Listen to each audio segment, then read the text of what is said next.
মানববন্ধনের মূল কারণ এটা জনগণের দাবি, ঢাকা নগরবাসীর দাবি যে আদালতের রায়ে নির্বাচিত মেয়র জনতার মেয়র সর্বশেষ নির্বাচন কমিশন গ্যাজেট ঘোষণা করেছেন, গ্যাজেটভুক্ত করেছেন, একটু শপথ বাকি।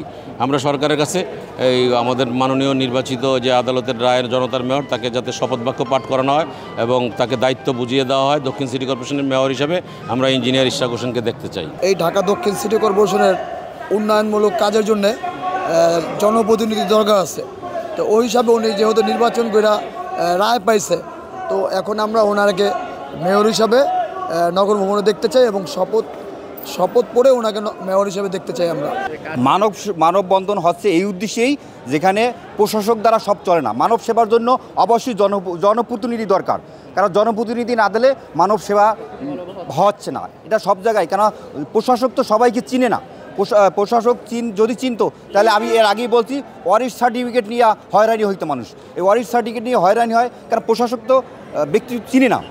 এবং অবশ্যই যিনি ওয়ার্ড কাউন্সিলর, যিনি মেয়র, পৌরসভার মেয়র, এগুলা অবশ্যই তারা এলাকার জনসাধারণ চিনে। তারা আপনার কী বলে ওয়ারিশ সার্টিফিকেট দিতে সুবিধা হয়, নাগরিক সুবিধাতে সকল সেবা দিতে সুবিধা হয়। আমি সকলের দৃষ্টি আকর্ষণ করে বলছি অবশ্যই ইশরাক হোসেন এখানে মেয়রের যোগ্য। তিনি তাছাড়াও কোর্ট থেকে রায় পেয়েছেন, জনগণের মেয়র, জনগণের ভোটে মেয়র হয়েছেন। যে কোনো ষড়যন্ত্রে তাকে হটানো হয়েছে।